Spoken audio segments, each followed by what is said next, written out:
Hi there, this is a series of videos that Gary and I have created to help teach you about something called the Desk Jockey Workout, which is one of the workouts in my book, Feel Better in 5. Like everything else, it's designed to only take 5 minutes, and it's particularly good for people, like many of us these days, who actually sit down at desks. We're at keyboards, we're looking at screens, we're sort of hunched over, and that can have a lot of downstream consequences, whether it's a bit of pain, a bit of stiffness, or an impact on our posture. So this is a really great little workout, I guess, that I use with many of my patients. Gary taught it to me, and I think it's going to have a lot of benefits. So this video, we're going to teach you how to do movement 1. There are 4 movements, and there's going to be 3 more videos where you can see movement 2, 3, and 4. But movement 1 is called wall cogs. Now, it's probably not a movement that you're familiar with, so this is why I think it's quite careful. It's quite important that Gary actually shows you guys how to do it whilst teaching me. I mean, I do this movement, but it's very easy to get wrong. You don't need to worry about it too much, but you know, hopefully, Gary, you can provide a bit of guidance here. Yeah, sure. Well, a couple of things. We have this idea of good posture. We have a secondary idea of bad posture, and we've compartmentalised those in that way. Whereas what I'd like it to be able to do is for us to explore both good posture and bad posture using the wall, so that our brain can get a sense of how we move into both ends of that spectrum and mobilise all of the muscles, tissues and bones.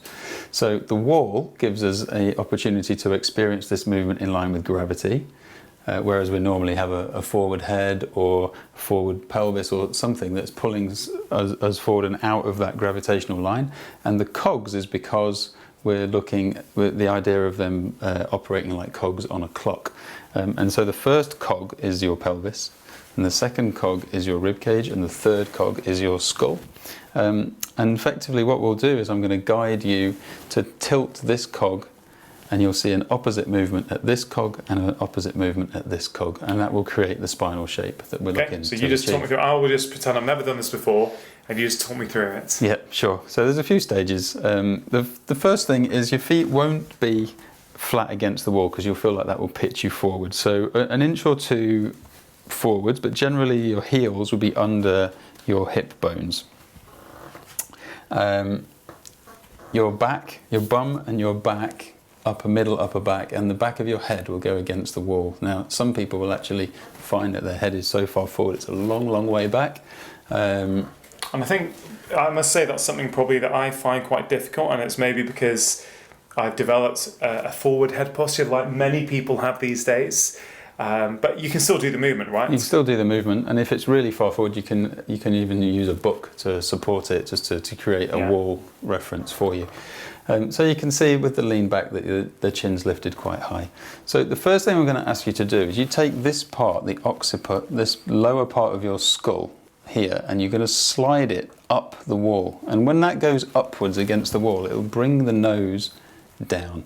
And what you might notice with Ronglin is as the nose comes down, you notice his ribcage start to lift up. And then I ask him to soften off again. So just goes back here and the ribcage drops down again. And slides up, the ribcage comes up and softens down again. And what we're effectively doing is starting to make the shape. So if you lead with the skull, the ribcage comes up, you'll see that he creates a space against the wall in the back.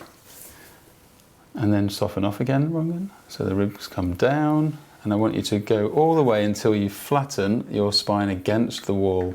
So there's no gap anymore. So there's no gap anymore. So what we've got here is a little bit of space. So I'm going to ask Ronglin to lift this up at the pelvis and you flatten the whole spine. Yeah. And then from here, you lead, pull yourself up tall and let everything follow again. So keep going up, up, up with the back of the head. And that creates the arch in the back. And then to drop down again. And use that pelvis and ribcage pushing back to fill the space in the wall and then rise up again. Cool, so just a couple of those. And I'll just add in this idea of breath. So as you slide the head up the wall, you breathe in. So as you get this expansion of the ribcage, you breathe into the lower ribs and then breathe out as you go back in the opposite direction. Now we're going to look at, in another video, we're going to look at arm spirals, but I'm going to show you how they contribute to helping this movement as well. So as you are sliding this contact point up the wall, ribcage is rising, You generally gently start to rotate the arms out. Oh, that's lovely. And that will start to expand this even more and open up the chest. And as you come out again, so breathing out, bring the contact point all the way back to the wall. Let this ribcage just drop, and the arms have rotated in. And then you can lead with your hands and slide the back of the head up the wall and sequence that all together. And so here, this is what I called at the beginning of the video good posture. And if you flip out again, breathing out, arms rolling in, find the contact point against the wall. And this is starting to look like our bad posture, albeit head still over ribcage, over pelvis in that gravitational line. And so you're actually able to experience one position, the other position, which is a full opening of the front of the spine and an opening of the back of the spine, so that all the muscles either side get to be worked.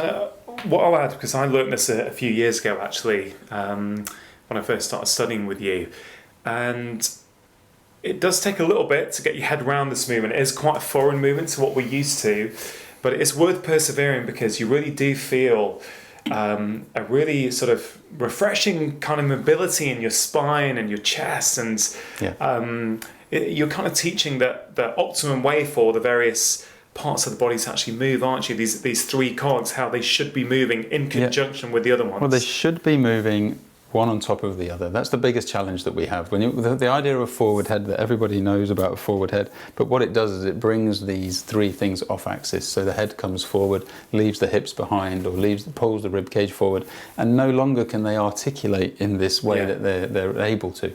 And therefore no longer are they able to target the muscles on the front of the neck and the back of the neck. You're going to end up in a very limited position. So exploring both, and I like what you were saying, you will find it hard. Many people find it challenging. It's not the easiest sequence to put together.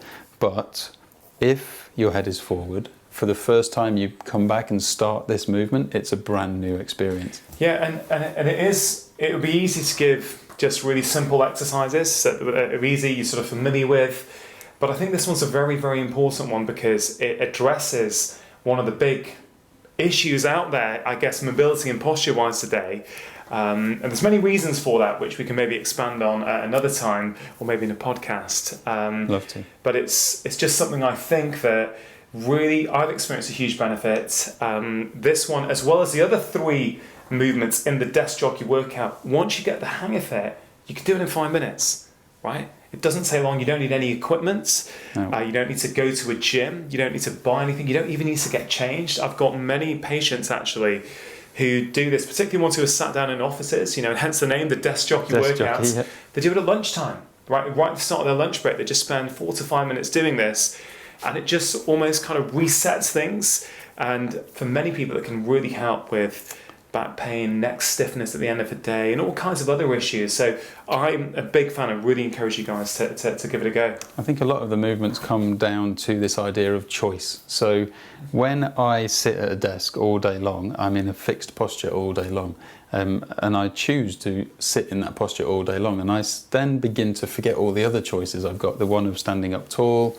And so we talk about making sure you can access both. So if you're going to live here, we don't need to come out and be here and categorize this as good. By being able to go in and out on a regular basis means that I'll choose somewhere that's more comfortable, where I can easily access both, and that's the choice. And that's one of the things I really like about Gary's approach, is it's not really about good or bad, or good posture or bad posture. It's about, these are the range of movements that a human being can experience and should be able to experience, I guess. It's if we're all there in our bone structures. If we're functioning optimally. And because of the way many of us live these days, and again, this is not me putting blame on people, I also live this way a lot of the time, it is having a consequence. And actually, by putting in 5-minute workouts, 5-minute movements like these into your day, actually you can change the consequence of the fact that you have a desk job. That's another way of looking at it. So Absolutely. I hope you found that useful. In the book there is a step-by-step guide as to how you do it. Give it a go, come to the video. I'd say try it for a few days and then come back to the video, constantly come back and keep refining it. Hope you found that video useful. Do let us know in the comments below what you thought, any questions you might have for me or for Gary, and I hope you enjoy the following 3 videos as well, which are going to teach you the rest of the Desk Jockey Workout.